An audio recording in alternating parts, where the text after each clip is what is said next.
Thank you, honorable members. Good afternoon.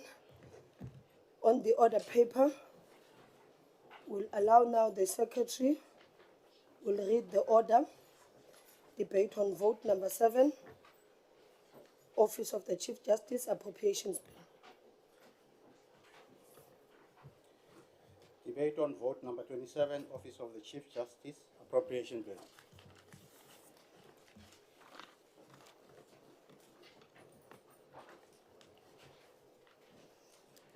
Members are reminded that 2 debates are scheduled simultaneously for 4:30 today. The International Relations and Cooperation Budget vote debate will be held in the Good Hope Chamber, while the Mineral Resource and Energy Budget vote debate will take place in the Committee Room 46. But for now, we are doing the Office of the Chief Justice, the Honorable the Minister.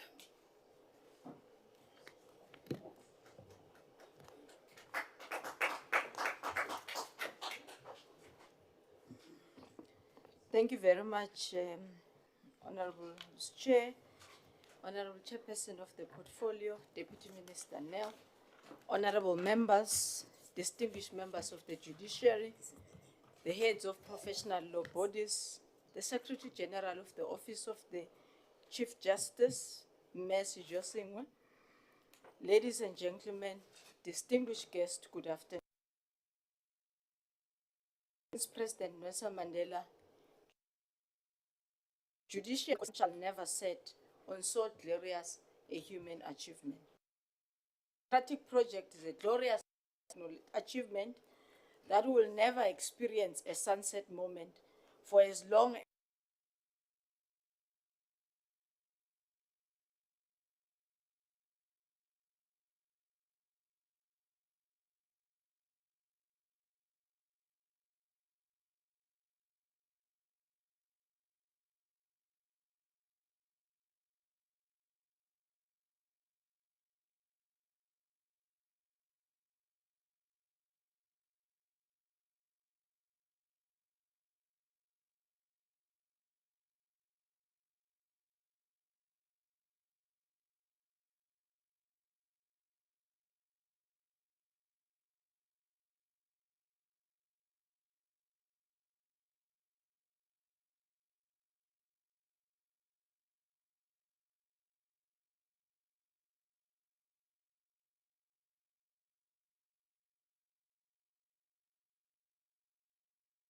parts. Our judiciary continues to play an immeasurable role in the growth and development of our democracy. Our judiciary is revered countrywide, admired, it is robust, fair, and independent. Those who paid attention would have noticed the impeccable role our judiciary, led by our Honorable Chief Justice, during the recent period of the transition following our national general elections. The duty of lawmakers and those of us in the executive is to ensure that our judiciary is always well supported so that it can remain efficient, effective, fair, and indeed independent. Our allocation of budgetary resources to this equally important task as the arm of the state should always appreciate the imperative to build a resilient and any sort of influence. There is no doubt that this important work of ensuring access to justice requires sufficient budgetary support. I'm immensely proud to stand in this August House this afternoon to present the department's program and budget for the year. Through this budget, we are once again demonstrating our commitment. Even to this day, our shrinking budget and our competing priorities, we remain committed to adequately support the Office of the Chief Justice to discharge its legislated obligations. Our government is committed to assisting in the protection of our courts. We are committed to remain or to assist our court independent, impartial, and accessible and effective of our courts. The program and activities for the department by the National Development Plan, which still espouse the Vision 2030 of the NDP in short. It mandates us to put in place a well-functioning criminal justice system. This is a system in which police, judiciary, and correctional services work together to ensure that suspects of criminal acts are caught, prosecuted, convicted if found guilty. As required by our Constitution, the NDP is in line also, and it further commits that we need to achieve a common goal of a judiciary-led court administration model. The Office of the OCJ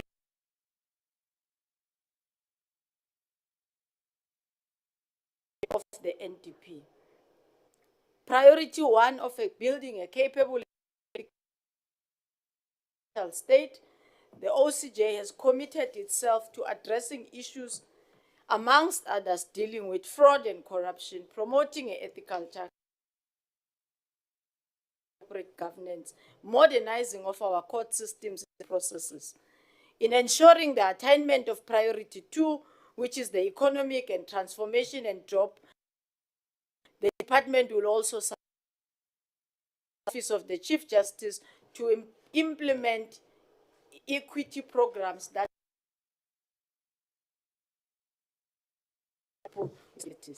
for our society to function properly, it is imperative that citizens feel protected by the law. Ordinary citizen and ordinary woman, and not to mobs and thugs. In planning for our 2024-25 financial year, the Office of the Chief Justice reaffirmed the commitment of accelerating reforms to implement a judicial court, ensuring an efficient court system, reduce administrative support to the judiciary. The OCJ will be guided by the medium-term strategic framework priorities of government. It will continue also to support interventions of the modernization processes in the public sector. Amid the country's challenging economic climate, the OCJ will continue to contribute into the priority by ensuring that it intensifies measurements against fraud and corruption. It also promotes an ethical culture and professionalism, ensuring access to a safe and a secure environment in our courts.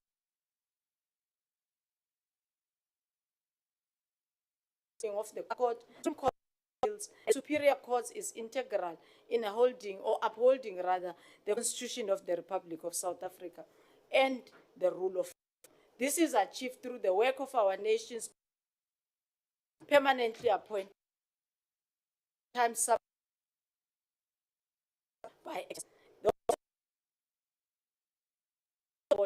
to the judiciary and superior courts to ensure functions optimally. And as such, the Office of the Chief Justice has allocated a budget of 297,642,000 for 2024-25, which operationalizes through the three programs, namely administration, superior court services, as well as the judicial education and support. The allocation also includes charge or revenue fund for the remuneration of judges. This budget represents a 13% decrease in the department's budget relative to the previous financial year. The budget regression therefore necessitates an ongoing innovation of implementation of the department expanding program scope in order to keep the superior courts operational. The OCJ commits to ensuring the continued implementation of the 2024-2025 program through optimal utilization of its resources. And it will continue to focus, among other things, in its mandate, one, to support the Chief Justice, the judiciary, and in ensuring judicial accountability, broadening and improving access to justice, ensure efficient court systems, and providing judicial support, and reduce the inefficiencies in court administration. Honorable members, the sixth administration was seized with unlocking efficiencies in the Superior Court to improve both access and quality. A key program in this regard was the implementation of the digital transformation strategy, which seeks to integrate technology into all areas of the courts and the OCJ business. In the previous medium-term strategic framework, the Office of the Chief Justice planned for the development and the rollout of our court online system in the Superior Court. This project is part of the integrated justice system funded and monitored through that program. The court online system has since been developed, piloted and rolled out in the North Gauteng High Court in Pretoria and the South Gauteng High Court in Johannesburg. The Office of the Chief Justice has also planned to roll out the court online system in 7 courts in the 2023-24 financial year it had. However, this target was not met due to system instabilities. So considerable work still needs to be undertaken to ensure that the plan of 2023-2024 is still achieved. In terms of our Constitution, Section 8.2 of the Superior Court, Section 165C, says the overall responsibility of managing judicial functions and overseeing the implementations of the norms and standards is the functions of all courts. It vests with the Chief Justice. The OCJ supports the judiciary by providing human resources and performance management systems and tools to collate and collect all the performances data that are required. The OCJ is mandated further by the South African Judicial Education Institution Act of 2008 to promote independence, impartiality, dignity, accessibility, and effectiveness of the courts by providing the educational officers. And the NDP, as I had earlier indicated, recognizes the independence and continuous improvement of the quality of judges. SAJA has continued to offer in-person and virtual judicial training. However, virtual training has been negatively impacted by the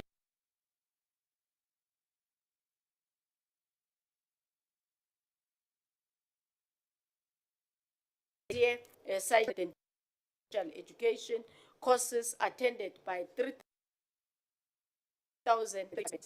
This program commenced in January 2023 with in-person sessions for 1 week per month until May 2023.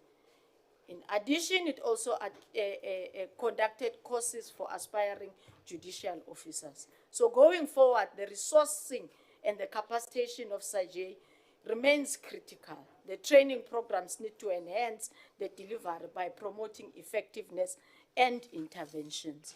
The fight against corruption in both the public and private our government priorities. And to this end, OCJ continues to strengthen this intent to fight the scourge that undermines service delivery. One of the fundamental human rights that is guaranteed in Section 9 is the right to equal protection and the benefit of the law, including all. So we emphasize today the measures that must be taken to promote the achievement of equality in all spheres of society. The OCJ continues to prioritize the appointment of women in senior management, and at the end of 23-24 financial year, 53% of ACJ were women and 47% men, thus exceeding a target by 3%. We still need to do more. The department also continues with efforts to forge partnership with various NGOs. Honorable members, as I conclude, the judiciary is an important part of the state, arm of the state, and it is critical for the success of our constitutional democracy. The executive will do all we can through the OCJ, other avenues to support and promote the independence of the judiciary. Chairperson, allow me and honorable members, I therefore present the 2024-25 budget vote 27 of the Office of the Chief Justice for your support and approval. Before I vacate the podium, allow me to convey heartfelt congratulations to our chairperson and the members of the portfolio on their appointment and being entrusted with this important responsibility. We are looking forward to support you and also looking forward to your guidance. Allow me also to extend a word of appreciation to the Chief Justice of South Africa, Chief Justice Zondo, who retires in August 2024. We thank him, the Chief Justice, for the wise leadership of the judiciary throughout his tenure as the head of the judiciary, and we wish him well. I would also like to recognize the Deputy Chief Justice, Mayor Mandisamaya, and the judiciary at large of their continued support. The constructive oversight role of our audit and committee risk of OCJ should also be acknowledged. Last but not least, I thank the Secretary General of the OCJ, Mem Messijo Singwe, the management of the OCJ, their staff for their tireless effort in serving the people of South Africa. Ngiyabonga. Thank you, the Honorable Minister. I will now call upon ANC Honorable Ngola.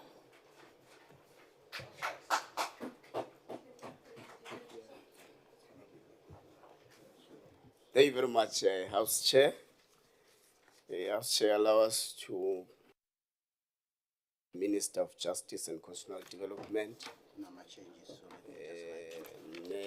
Tembi Simelane, the Deputy Minister Andrew Snell, all members of Parliament today, the Secretary General of the Office of the Chief Justice, Mayor Sejosengwe, the Director General of Department of Justice and Constitutional Development, Advocate Dr. Mashabane, fellow South Africans, good afternoon. Standing and absent at the old later. Its meaning equality law means the right to participate in the making is governed, which guarantees democratic rights to all sections of court if in the case of the violation of rights guaranteed in the Constitution, and the right to take part in the administration of justice as judges, magistrates, attorney generals, law advisors, and similar positions. In the absence of the phrase equality before the law is no far as and misleading. House Chair, the Portfolio Committee on Justice and Constitutional Development, having considered Budget Vote 27, Office of the Chief Justice, and the Annual Performance Plan of the Office of the Chief Justice for 2024-2025, reports as follows. On the 9th of July 2024, the OCJ presented its Annual Performance Plan 2024-2025 and budget for the 2024 Medium-Term Expenditure Framework on 9 July 2024. The Office of the Chief Justice responds to Chapter 14 of the National Development Plan, promoting accountability and fighting corruption, particularly contributing to the focal area strengthen judicial governance and the rule of law by accelerating reforms to implement a judicial-led court administration, ensuring an efficient court system, reducing inefficiencies in the administration of the courts, and ensuring access to justice. The Office of the Chief Justice also responds to Chapter 13 of the National Development Plan, building a capable and developmental state by ensuring good governance in the administration of the department. The OCJ's core function is that of providing administrative support to the judiciary and has adopted the following strategic outcomes: effective and efficient administration, administrative support, improved court efficiency, enhanced judicial education and support. The OCJ is allocated 2.39 billion in 2024-2025, compared with 2.58 billion in 2023-2024, growing to 2.62 billion in 2026-2027. In real terms, the allocation of the vote decreased by minus 11.2% 2020 financial year. A total of 1.2 billion is allocated to programs, while the remaining 1.17 billion is a direct charge for judges' salaries.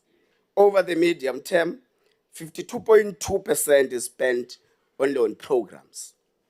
The committee knows that the OCJ is allocated approximately 2.4 billion for 2024-2025, but its budget is reduced by 446.6 million over the medium-term expenditure framework, affecting its operational budget.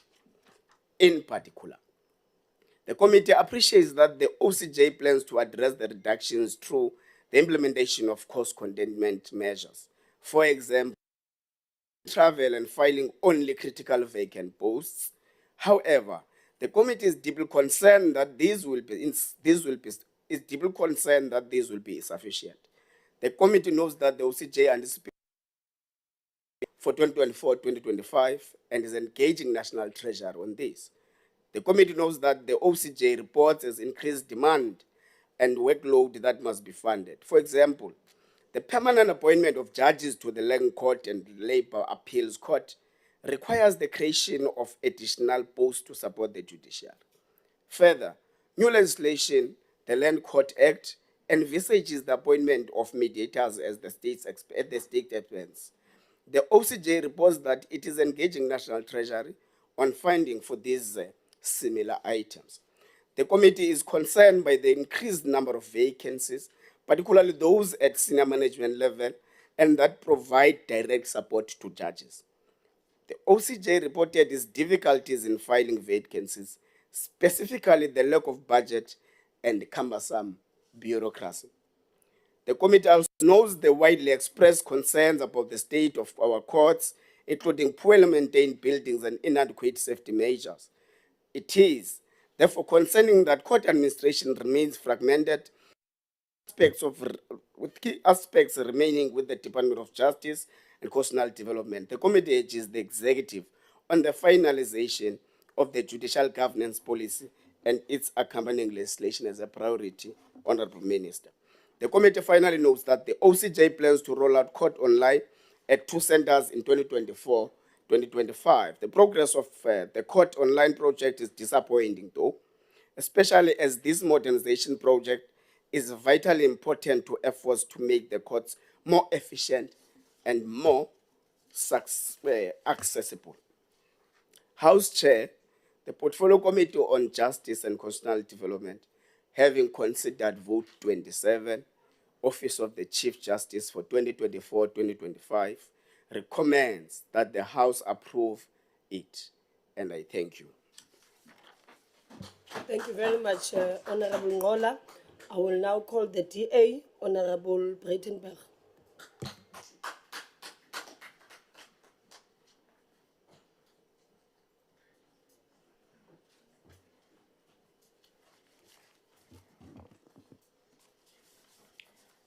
Thank you, House Chair, honourable members, Minister, Deputy Minister. On the 23rd of August 2010, the President proclaimed the Office of the Chief Justice as a national department within the public service by means of Proclamation 44 of 2010. The establishment of the OCJ was envisaged as the first phase towards an independent judiciary, a judiciary-led court administration system in order to fully realise the judiciary's institutional independence in line with the Constitution. The OCJ is headed by the Minister of Justice as its executive authority, with the Secretary-General as its administrative head. As the Minister's proxy, the Secretary-General engages and consults with the Chief Justice and other heads of court. In respect of the administrative functioning of the Supreme Courts, while the Chief Justice controls the judicial functions of the superior and lower courts, the Department will continue to support the administration of the Magistrates' Courts. Significantly, the Constitution's 17th Amendment Act designated the Chief Justice as head of the judiciary with responsibility over the establishment and monitoring of norms and standards for the exercise of judicial functions of all courts. In its Budget Review Recommendation Report, the Justice Portfolio Committee of the 6th Parliament made the following observations. With regards to underspending, the Office of the Chief Justice was again unable to spend all the budgetary allocation, spending only 95% of the final allocation. Although spending has improved significantly when compared with 2021-2022 and spending in the first quarter of 2023-2024, performance has declined significantly. This, to some extent, appeared not to be in the OCJ's control. However, the ability to manage expenditure is an important indicator of how efficiently resources within a department and managed, and typically the National Treasury does not look favourably on underspending. At the outset of the 6th Parliament, the committee agreed that it is important to monitor performance and spending on a quarterly basis through oversight, but has found it difficult to achieve due to time constraints. This should be a focus area for the committee in the 7th Parliament.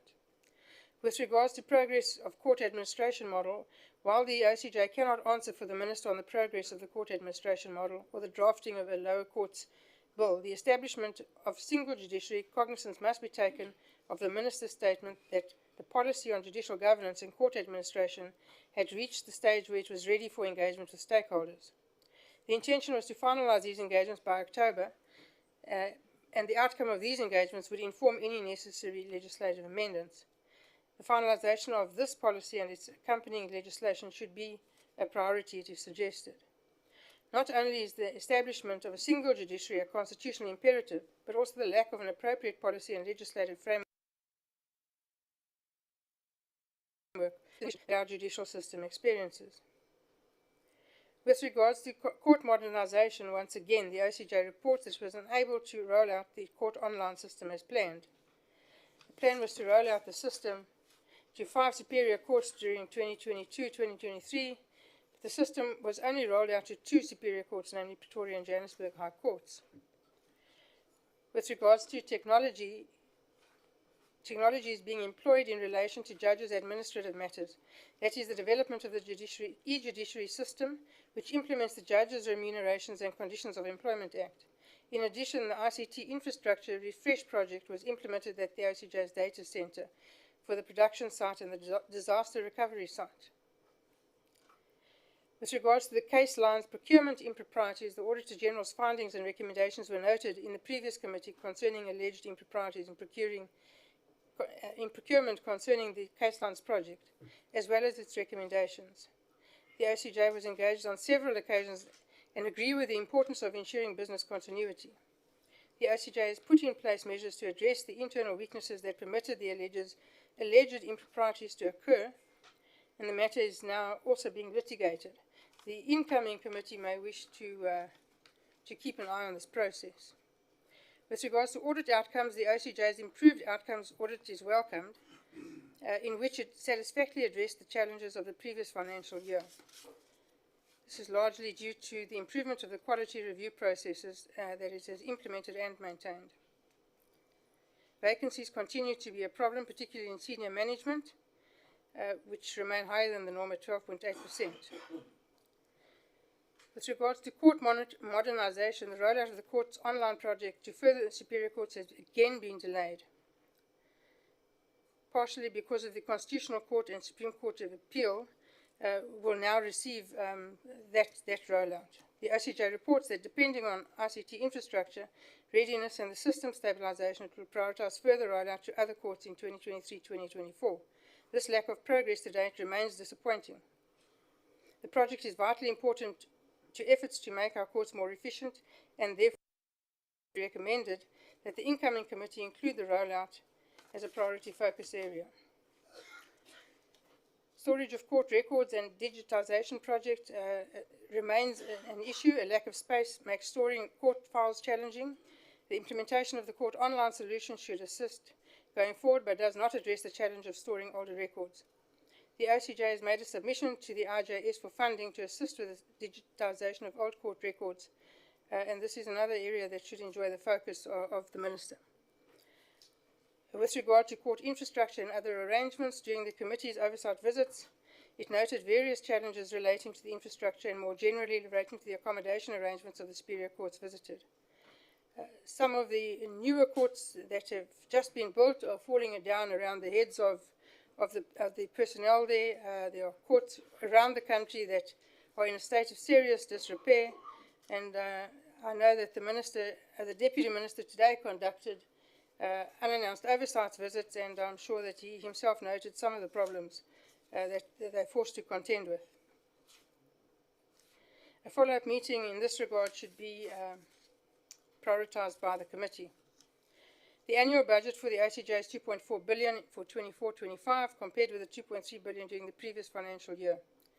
It's broken down as follows. 1.2 billion was allocated to the OCJ's 3 programs of administration, superior court services, and judicial education and support. 1.17 billion is the direct charge from the National Revenue Fund for the judges' salaries. The planned expenditure over the MTF period, the OCJ aims to strengthen access to justice by ensuring effective administration through the modernisation processes and infrastructure in the superior courts in an effort to optimise court proceedings over the next few years. A cloud-based digital platform will be implemented that is aimed at providing online case initiation, case management, and evidence presentation. This is expected to result in an increase in the finalisation of default judgments from 76% in 2023-2024 to 93% in 2026-2027, and of costs from 85% to 99%. This forms part of the broader integrated criminal justice strategy led by the Department of Justice and Constitutional Development, which aims to increase the efficiency of the entire criminal justice system. To enhance the turnaround time in dealing with cases, the court online system is expected to be rolled out in 2024-2025 to the Labour Court, the Labour Appeal Court, and the Land Claim Court in Gauteng. The system is intended to be implemented in all courts as determined by the judiciary. For this, 538.6 million is allocated over the next 3 years. The budget implement cost containment measures. Ability to discharge its mandate. The strategic direction and contribution to the National Development Plan. In implementing its mandate, the OCJ provides support to the judiciary in contributing to Chapter 14 of the NDP. The contribution to this NDP priority is done through strengthening judicial governance and the rule of law as follows: accelerating reforms to implement a judiciary-led court administration, ensuring an efficient court system, reducing court administration and inefficiencies, and ensuring access to justice. The contribution to the medium-term strategic framework and its endeavour to realise the 2030 vision, government has realigned its strategic intent and taken an approach of a targeted set of focused priorities for the 2019 to 2024 planning period. The OCJ has a national priorities during the medium term. The OCJ will demonstrate how it will contribute to the MTSF by following the following priority areas: addressing fraud and corruption, promoting an ethical culture, integrating Bottapele principles, adherence to corporate governance principles, improved court operation systems, and modernisation of the court processes and systems. Key issues for consideration by this 7th Parliament should quite possibly be: the incoming committee may consider tracking finalisation of the court administration model. Delays in the court modernisation and digital transformation project is an area for oversight by the committee. A fully functional and modernised integrated justice system, collapsing court infrastructure and security concerns, and operational weaknesses in the electoral court. Those being the most pertinent issues, I thank you. Thank you very much, Honourable Member. MK, Honourable Dr. Hlophe.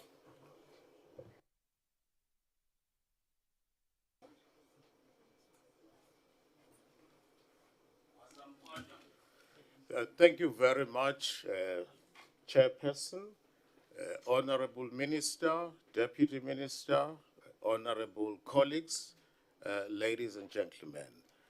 I stand here representing the MK party. I just want to say, before I make my input, which will be extempore, we did not get the relevant documentation timeously, and that has put me in a tremendous disadvantage. but I will make my input extempore nevertheless. The first input from the MK is this. We note that the budget has been decreased by 13%. In real terms, this means the courts have to do more and more with less and less. More and more work must be done, but with less and less resources. That's what it means in real terms. The problem with that is the following. In the case of the higher courts, for example, we all know there is a huge backlog. I'm not aware of a single court, high court in this country, which does not have a backlog, particularly cases. This is as a result of a wide range of factors in criminal cases, ranging from load shedding. The other one has to do with the fact that it is often difficult to get prisoners who are appearing in the courts for trial timeously. These are all factors that impact on the finalization of cases timeously. And this causes a huge backlog. Inevitably, the heads of courts have to find a solution. They often resort to the professions and call for attorneys and advocates to come and act on a pro bono basis. They would volunteer their services, they don't get paid. The problem of the head of court is put at a tremendous disadvantage. In some courts, you would have 20 or 30 pro bono advocates or pro bono appointments. I don't know how they manage that. It's a nightmare. Now, correspondingly, administrative staff have not been increased. There are many vacancies throughout the courts in this country which have not been filled. So that impacts on the quality of the work that must be done at the end of the day. Some of these pro bono counsel, once they are done with their work, they go back to the bar, they go back to the attorney's profession. And I've been told in some divisions, they are appointed as pro bono advocates, so as pro bono judges, but they are allocated other work in the normal role, which is wrong, because they are not appointed as judges. They are appointed pro bono. The other problem with the courts being short-staffed is that there are accused who are languishing in jail. In the case of a trial where the accused person, after the trial, where an accused person has been waiting in prison for years and comes up for trial, and eventually he or she is acquitted.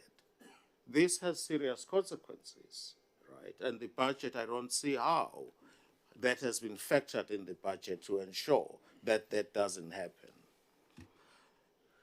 The budget, in my view, in our view, considered view as MK, fails also to ensure that during this 7th Parliament, we ensure that the access to justice is improved, particularly by those South Africans who live in rural areas.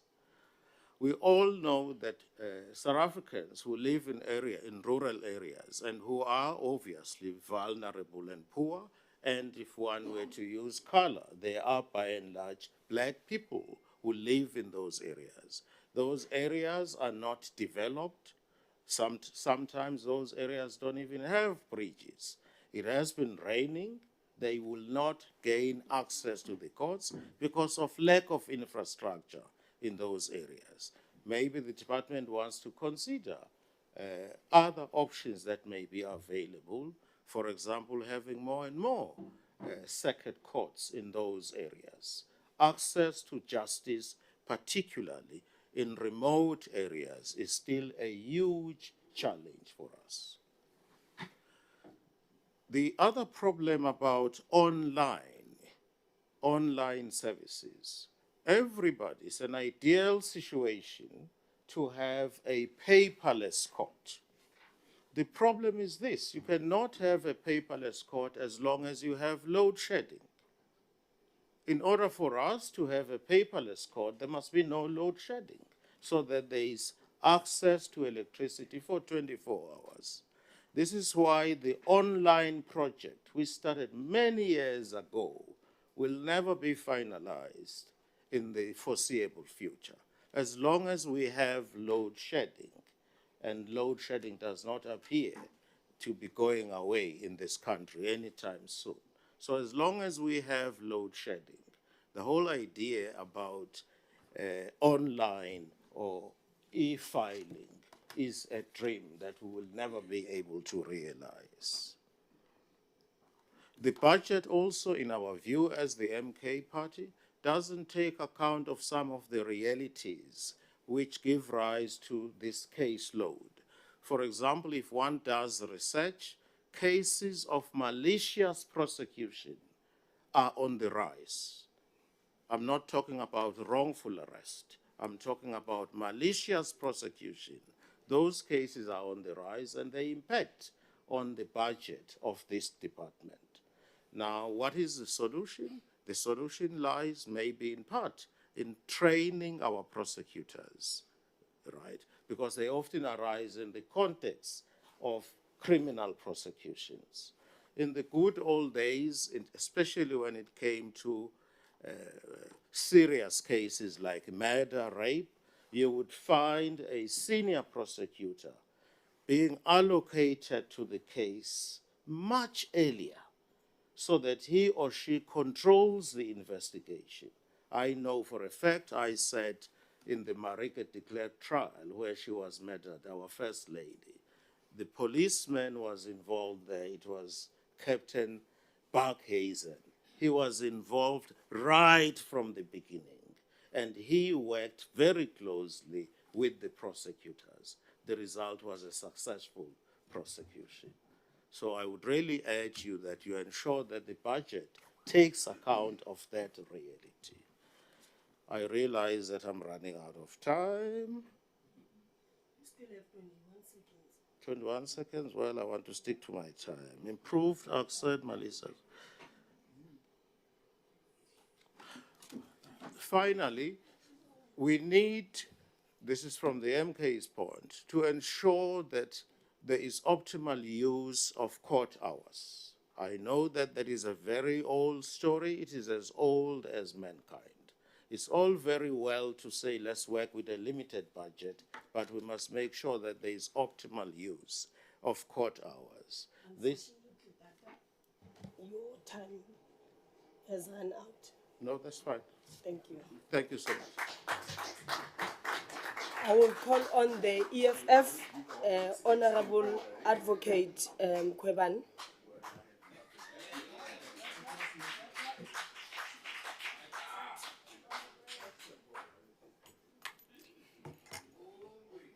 Thank you, Chairperson, honorable members, Minister, Deputy Minister, staff from the OCJ. Thank you for honoring me with this opportunity, the EFF.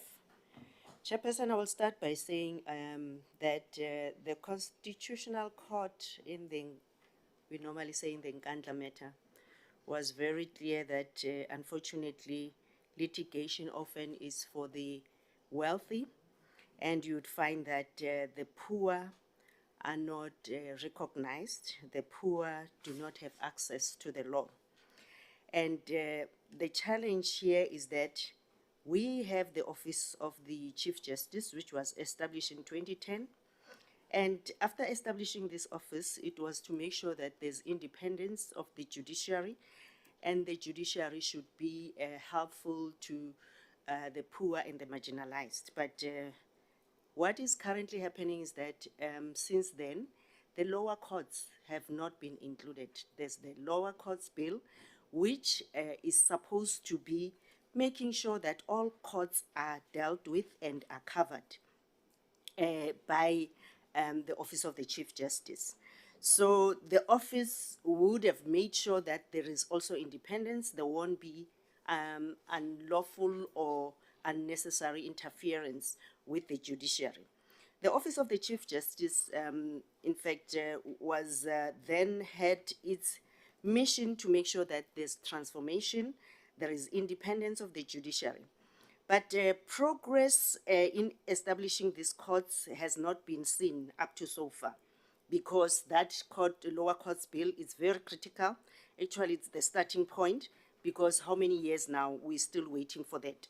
Coming to then the role of the Chief Justice in ensuring access to justice, we are dismally failing as far as that matter is concerned, because the poor cannot minister, and honorable members and members of the public abakwazi ukuthi ba exercise and ba access justice.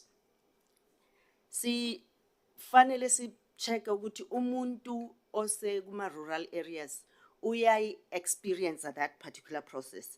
So unfortunately, the current Chief Justice, the appointment yakhe was viewed as a and leadership yakhe is very much questionable. I mean, currently, Sine Land Claims Court, where there's a lot of incompetence and favoritism in leaving the lane claimants very much vulnerable. They only concentrate on evictions, but then they don't focus on the issue of land claims. Now, the Chief Justice will be issuing, apparently, the annual report for the performance of the judiciary. A question lapo, as members of the committee which have asked, Uguti, why do we only deal with the office of the Chief Justice and forget about the performance as well of the lower courts, the functional performance? Because that's where we need to change. Uguti, people, are they really exercising to justice? Because we are now focusing on issues of the payments, issues as in an impact with the poor and the marginalized. So the neglect of the Land Claims Court is questionable. Another critical issue is nayo uguti the various courts, the conditions are deplorable, because if besinoguti ama courts, lower courts are under the office of the Chief Justice and they are looked up to, dilapidated courts. I mean, there are a number of courts which are dilapidated, and those courts, as when you go there, you don't feel good you can access justice. The courts which I would mention, Uguti, courts Mzumbe, Abo Mzumbe, Endwendwe, Emamilodi, where the courts do not have fully functional system. There are poor maintenance of the existing courts, kunama cracks, the buildings are not working, smelly. Those are the things people are experiencing on the ground. And the office of the Chief Justice should be helping to handle those kind of things. We have situations, members of the public, where gender-based violence, rape victims, they are just left to be handled anyhow. There's no privacy in a number of courts where they are exposed to secondary abuse, because then you are raped, your court must be heard, you are subjected. Like there's one case in Bloemfontein where the family sat for 4 hours, and when they were called, the case was postponed. There's a lot of postponements. But then coming back to the judiciary and the office of the Chief Justice, what we are saying as EFF, we are saying the best way to handle a lot of backlogs, because there are a number of backlogs, it's also to change and have alternative dispute resolution mechanisms, have special courts, but also we need the judiciary to be techno-savvy. We cannot have a situation where Judge Tefu is issuing a judgment with notes, but we need a situation where they will have typed their judgments, they are trained on artificial intelligence, they can make sure that they do their work properly. Unfortunately, Chairperson, as EFF, we don't support this budget vote. We are saying more can be done to change and have an independent judiciary. Thank you. Thank you, Honorable Member. IFP, Honorable Hadebe.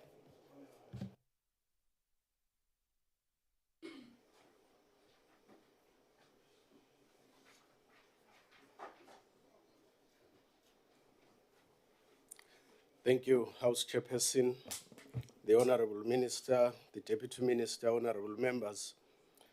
At the outset, and on behalf of Inkatha Freedom Party, allow me to congratulate and thank Justice Zondo for the invaluable work he did as head of the judiciary and the Constitutional Court during his term. Throughout the years, our country's judiciary has faced its fair share of public scrutiny and low levels of public trust. But public servants like Justice Zondo have worked tirelessly to address and restore public trust in our judicial system and courts. May this new government and the next coming Chief Justice draw on the lessons emanating from your work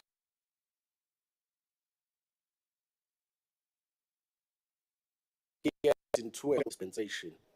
According to Afrobarometer, only 43% of Africans say that they have faith and trust in our courts, compared to the 53% of South Africans who state that they have little to no trust in our courts. To put this into perspective, the report states that trust in courts is lower than in media broadcasters and the health ministry and the army. We are on the very edge of the precipice, Honorable House Chairperson, and we need a continued concerted effort from the Office of the Chief Justice to restore public faith in our courts and make constitutionalism and democracy in our republic and unsullied vestige and sanctuary for both present and future South Africans. Therefore, the IFP welcomes the programs such as Program 3 of this office's budget, the Judicial Education Support Program, aimed to provide education program to judicial officers, support services to the Judicial Service Commission, and the policy development and research services to the department and the judiciary of justice. The first step in improving public trust in our courts is to ensure that competent judicial officers and support staff are occupying the roles. Under the previous administration, we raised concerns about the fact that in 2022-2023, the number of personnel decreased. We stand by this concern, as we cannot have the number of personnel in the Office of the Chief Justice decreasing yearly. The Office of the Chief Justice is at the coalface when it comes to combating and meting out punishment in those who have committed crimes. Therefore, this office cannot afford to be understaffed. We appeal to the new government to ensure that the budget prioritizes keeping the Office of the Chief Justice fully staffed. The IFP therefore supports the budget. I thank you. Thank you, Honorable Member. I will now call on the PA, but there is no name that was given of an Honorable Member that will speak. If there's any that is available from the Patriotic Alliance, The GNU has spoken for them, Chair. no order. Okay, we are passing. Action SA, there's no member as well that is stipulated there. Is there anyone? No one. The Honorable, the Deputy Minister.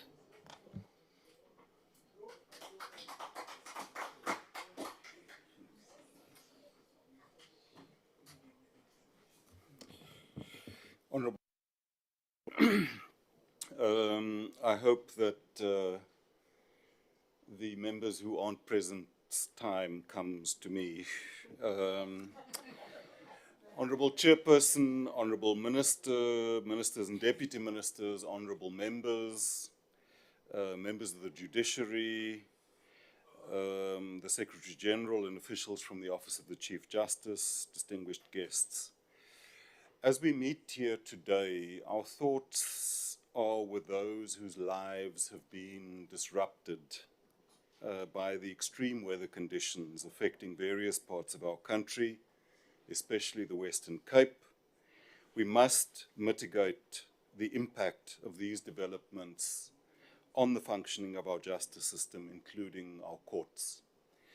We also want to take this opportunity to convey our condolences to the families and loved ones, firstly of Professor Zonke Majodina, who passed away sadly last night, who was a member of both the South African Human Rights Commission as well as the UN Human Rights Commission. And also Frank van der Horst, the former late president of SACOS, who never tired of reminding us that there can be no normal sport in an abnormal society. When the drafters of the Freedom Charter meticulously crafted the historic document in 1955, they highlighted as one of the pillars that all shall be equal before the law. They also proclaimed that the courts shall be representative of all our people. These principles are mirrored in our Constitution. Both the Freedom Charter and the Constitution place people at the center of the justice system, at the center of the rule of law, and at the center of our courts. Whilst one can spend a lot of time discussing the nuts and bolts around expenditure trends or facilities or infrastructure, let us always be mindful that these things are there to serve the people, not as ends in themselves. Whether it's a person who approaches a court because they have nowhere else to go to have their matter heard, or whether it's a person whose rights have been infringed or a victim of crime who looks to the courts to ensure that justice is done, we need to keep people at the center of everything we do. At the same time, we need to see our courts and our justice system within a bigger picture. We've set many goals for our country, whether it's eliminating poverty and reducing inequality, or growing the economy, or creating a better Africa and a better world. Our courts and our justice system play a fundamental role in each and every goal that we've set for ourselves as a nation.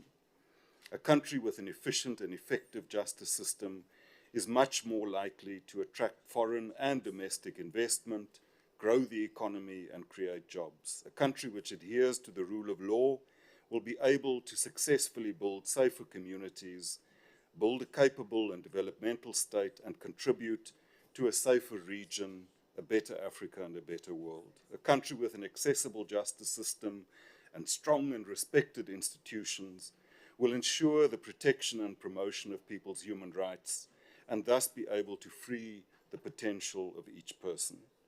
Indeed, our courts and our justice system are vital to every aspect of our country's success. The Constitution compels us to assist and to protect our courts, to ensure their independence, impartiality, dignity, accessibility, and effectiveness.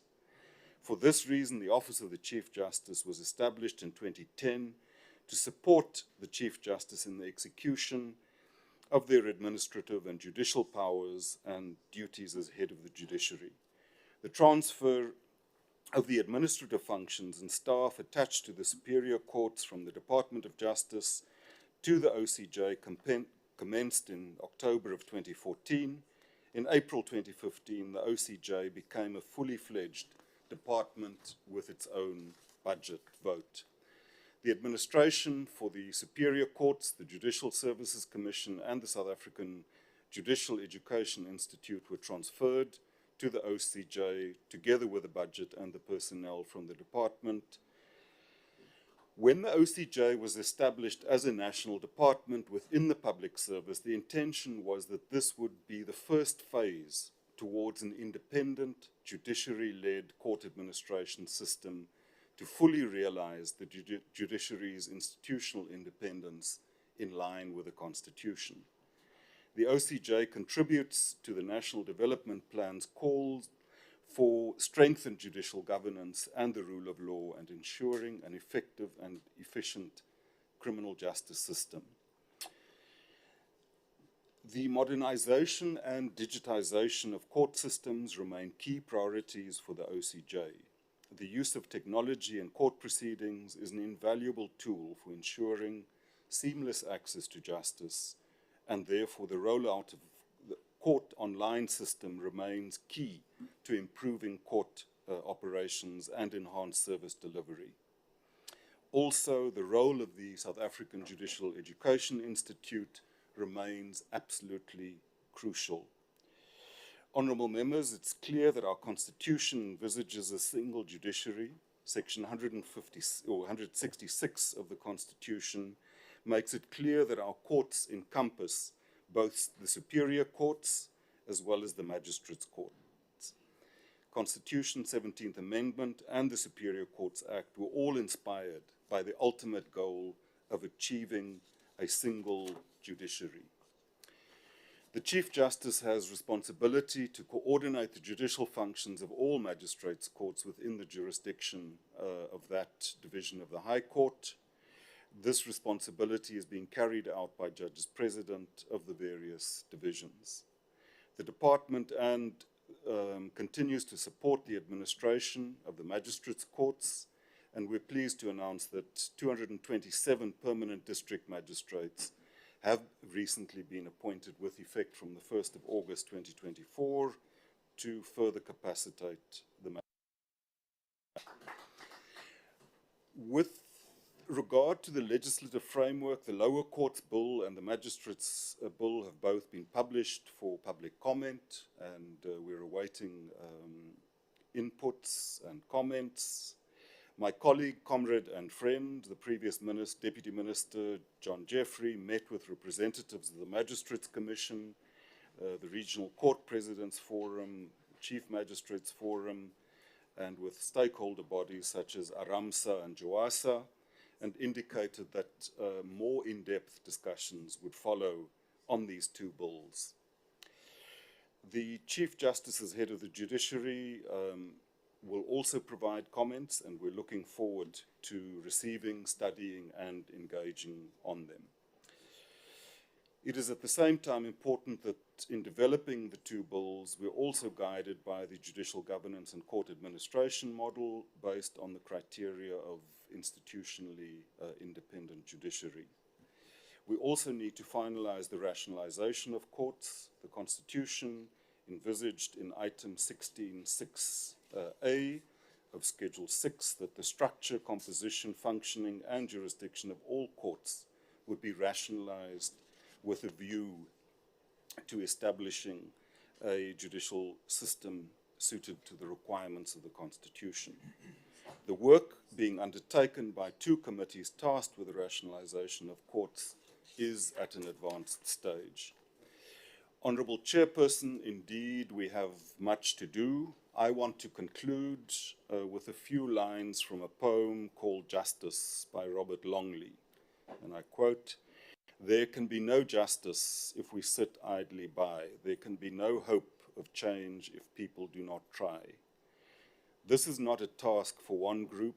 It affects both black and white. The same is true in policy on the left and on the right. We must grow beyond labels. We must all stand as one. This is a time of challenge, and much work must be done. I know we can be better. We all must rise above if we are to find true justice. First, we must find love." We stand here today at the start of this new term, the 7th administration of a democratic South Africa, and we carry on our shoulders an enormous responsibility. Our country, like other countries around the world, faces many challenges. In order to overcome these challenges, our justice system must work. Let us do the very best we can to support and strengthen our courts today and every day over these next 5 years, for the love of our Constitution Honourable Deputy Minister, and the well-being of our people, unfortunately, you have exhausted your and time. for the love of our country. I thank you. Thank you. ACDP, Honourable Swart.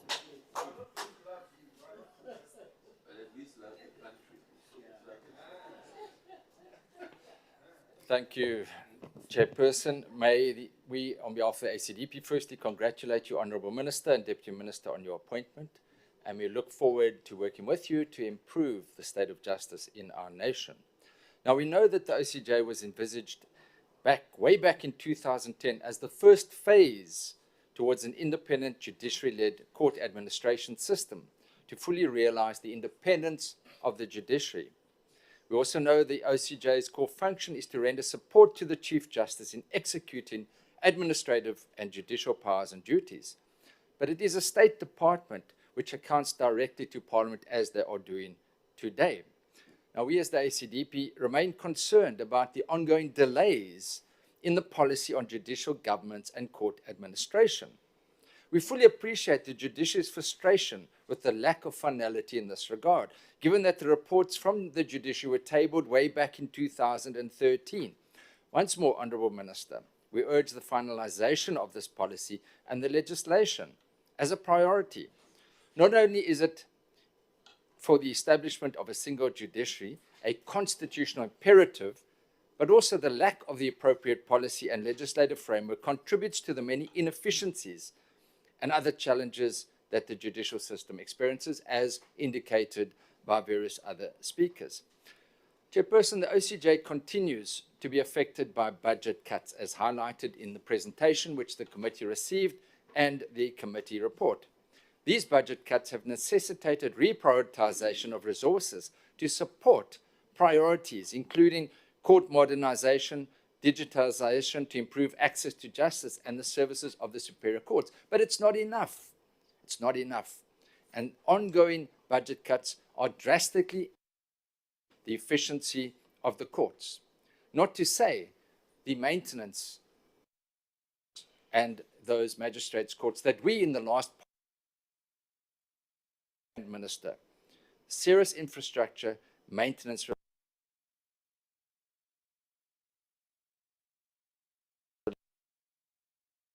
the lapid challenges. The judiciary indicated to us in the previous parliament that they are frustrated at drawn than attending to their core function, largely because of challenges of communication between the Justice Department and works. These infrastructure problems highlighted by all of us are undermining the delivery of justice to our people and cannot be allowed to continue. Chairperson, we need to have more surprise visits, Chairperson. We need to, not the staged visits when we arrive, like we went to Kimberley last time, and they said, well, first time the Kimberley court has been cleaned, the grass has been cut. We need surprise visits. Lastly, Chairperson, the ACDP would like to express its appreciation to the judiciary and to the OCJ for the support it provides for bringing justice to our people under very difficult budgetary and other conditions. I thank you. Much, Honourable Member. I will now call ANC, Honourable Xhego. Members, Honourable Ngola saved a minute. Order, please. Honourable Ngola saved a minute from his 8 minutes. Yes, Chair, I'm donating We have it then to Mr. allocated Matafa. that. I'm donating it to Mr. Matafa. Oh, okay. Yes. All right, then I will donating it to you because According I to can the stick rule to of 5 minutes. minutes. Yes, thank you. This donation of time Thank is according to you, which rule? Honorable House Chair, the Minister, Deputy Minister, the Judiciary, the SG, and the staff in the office of the OCJ, members of Parliament, our chairperson in the Portfolio Committee, members of Parliament, my colleagues, our guests, South Africans, I greet you this afternoon. Chairperson, let me start by thanking South Africans for ensuring fair elections on the 29th of May 2024. In the same vein, thank the voters of the African National Congress, my organization, for voting the African National Congress. That, Chairperson, resulted in a successful transition from the 6th administration to this 7th administration. Let me not really forget that this year marks the 30 years of democracy, and our democracy is relatively young compared to the democracies of the world. South Africa and freedom for all. We now have the 7th administration, which is a product of that democracy. A democracy that also enforces transformation in the judiciary, ensuring that previously disadvantaged individuals, including women, are taking up space and occupying critical positions in the justice system. We all have access to justice. We are all equal in the eyes of the law, which proves that the independence of the judiciary. As a country, we need to defend the gains of such democracy. As a committee, entertain APP and the budget of this office, which has a history of commendable performance and acceptable, which are as a result of their performance and our robust oversight as the portfolio committee. We will continue with our oversight responsibility over this entity as required by the law. Our oversight function will include, amongst others, ensure performance, including vouching for fewer budget cuts, so that the office remains independent. This budget vote contributes to the effective administrative and technical support to the Office of the Chief Justice. Chairperson, as South Africa, we come from a shameful history of racial and gender discrimination against women. Before 1994, there were no blacks on the bench of judges. Legal means were used to advance. It was during this democratic dispensation that saw the likes of some judges ascending to the benches of this constitutional court. Today, the bench is more representative than it was before 1994. Credit goes to our constitutional democracy and the ANC's transformational agenda.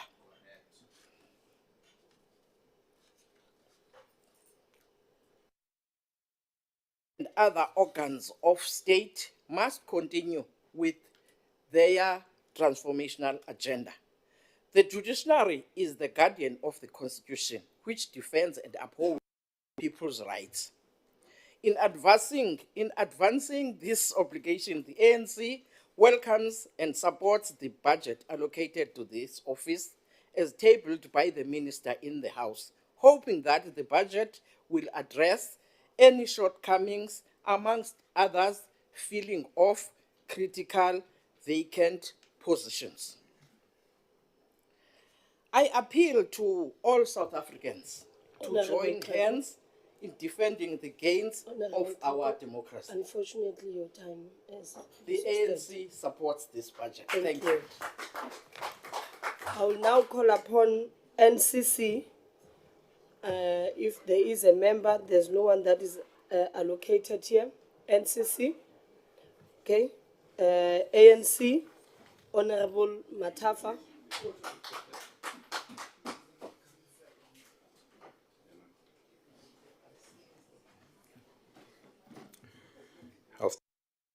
Let me start by congratulating you in your election as the chair. Members of the executive, members of parliament, members of the Office of the Chief Justice, South Africans. Let me also join in wishing the Chief Justice Zondo well for the future and commend him and the team for continuing with the agenda of transforming and modernizing the judiciary. The African Board's Vote 27, Office of the Chief Justice. The importance of the judiciary and the purpose of this budget vote has been emphasized by speakers before me. In terms of Section 165, Sub 4 of the Constitution, It is incumbent on organs of state to assist and protect the courts, to ensure the independence, impartiality, dignity, accessibility, and effectiveness of the courts. A vote in support of this budget is critical for the effective and efficient functioning. Affirms our support as the ANC for the rule of law and the independence of the judiciary. Chairperson, 30 years ago, we achieved our hard-won freedom. We adopted the final constitution in 1996. Over the years, the judiciary has shown profound understanding of the constitutional imperatives as set out to defend the basic law of the land. Our courts, particularly the Constitutional Court, have developed rich and transformative jurisprudence, which has and continues to benefit the masses of South Africans. It is important in a democracy that individual judges and the judiciary as a whole are impartial, independent of all external pressures and of each other, so that those appear before them and the wider public can have confidence that their cases will be decided fairly and in accordance with the law. When carrying out their judicial function, they must be free of any improper influence. Honorable members, the committee knows that the OCJ obtained a clean audit outcome, an improvement from the previous financial year. In the previous financial year, the OCJ received an unqualified audit opinion with findings on compliance with legislation. That had been a regression as the OCJ had achieved clean audit opinion since 2017-2018. Therefore, this improvement must be commended. This demonstrates the commitment to financial prudence and accountability. Notwithstanding this, the OCJ is seized with a number of challenges, some of which have been highlighted by the Minister and the Chairperson, the obvious one being the issue of budget cuts, which are projected to hamper efficiency and effectiveness in delivering service. This is a concern for the ANC, and we implore the National Treasury to look at this area with keen interest. Chairperson, since the dawn of democracy, the country has seen a rollout of courts throughout the country.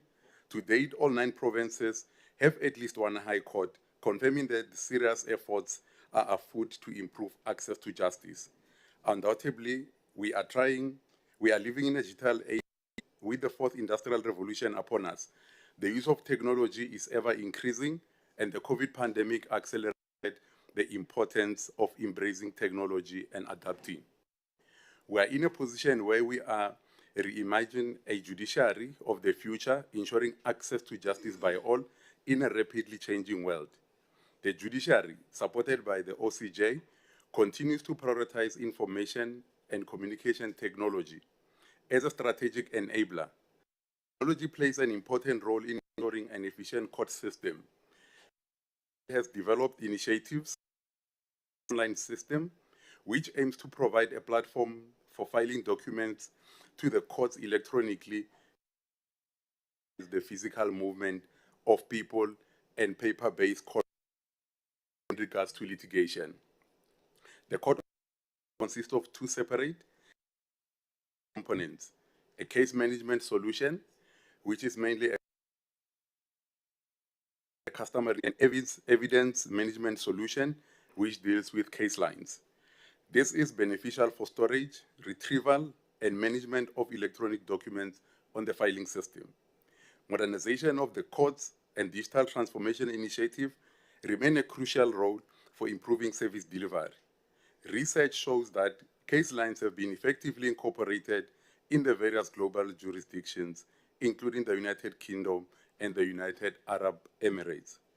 And while encountering some initial hurdles inherent to a new system, case lines offers numerous remedies to the issues typically encountered in traditional systems. Judges benefit from convenient access to comprehensive electronic court files before hearings, and the system enables the establishment of virtual hearings, even in challenging circumstances such as pandemic with its accompanying limitations. The Office of the Chief Justice has outlined some of its ICT challenges. We encourage it to attend to them to ensure that the justice is done in a speedy and efficient manner.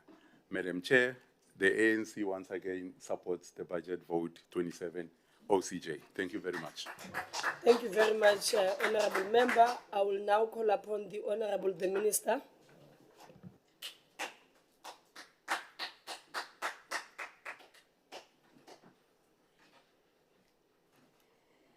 Thank you very much for the opportunity once more, House Chair. Colleagues, let me start by appreciating all the inputs that have been made by various political parties that were able to make an input. Honourable members, quite a lot of what was raised here, yes, it is true. Yes, it is challenges that we are facing. But I think we need to start from a point that in the allocation of funds and resources from the fiscal, it is never possible for the fiscals to cover each and everything that is a desire of any other department. In our endeavor with the Deputy Minister to try and reach out to the challenges that will be emanating from the budget cuts, there's quite a number of initiatives which we have begun to discuss, which addresses some of the issues which have been raised here and some that might have not been raised. For example, our filing system and our court systems might have not been raised, but is part globally of what the digitization strategy of the department is about. So the budget cuts, yes, are a challenge, but there are creative ways in which we could be able to issues. For example, we are a custodian of the CARA fund, and our request to National Treasury will be for us as a department to collect more on behalf of the work that we are doing.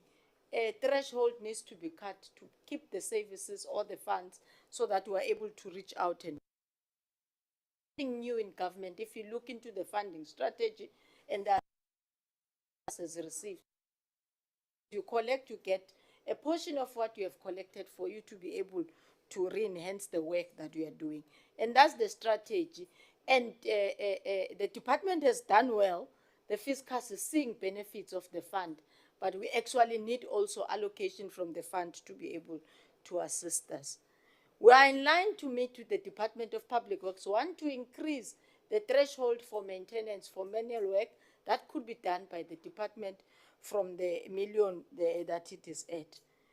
I took on the report, look at what suggest is that Africans find the mandate of the department not supposed to be a turnaround to access more delays, ensuring that access to justice does happen from the 43 versus the 57% that is currently happening. So if you are able to enhance that work, this morning took a surprise visit to Kaelicha in our court, just to make sure that we don't live by the grass that is cut because the minister is coming today or tomorrow. So where we are and we are doing our work, we'll deliver. And there's quite a bit of findings. There's already drafted a report on what needs to be done and how to assist. So we're hands-on on the job to ensure that we bring the alternative dispute that Honorable Sisbusi spoke about. Traditional court have also been enacted. That will also be assisting in one way in dealing with the backlogs that our court. We are working closely with the department to ensure that the delineation and the framework on the handover and to be able to start with the work and the dispute mechanism will also be another way of how we assist the role. The importance and the focus of some of the issues that the department and the Office of the Chief Justice will be dealing with involves the infrastructure in rural areas as well, which Honorable ensure that we the services either online or physical, allowing the conditions. For example, we are budgeting for backup generators. In some instances, access to holes to ensure that the small and rural courts can still be able to afford the service of access to justice to our members. It may not be all of them in one financial year, but surely we are on course in ensuring that our partnership and our activities with the entire a cluster of crime prevention realize its mandate. Thank you very much. Thank you very much, the Honorable the Minister. We have come to the end of the speakers list. And when we started, I had reminded members that there are two debates that are scheduled simultaneously for 16:30. The International Relations and Cooperation Budget Vote debate, which will be held in the Good Hope Chamber, while the Mineral Resource and Energy Budget Vote debate, which will take place in Committee Room M46. That concludes the debate and the business of this mini plenary session. The mini plenary will now rise.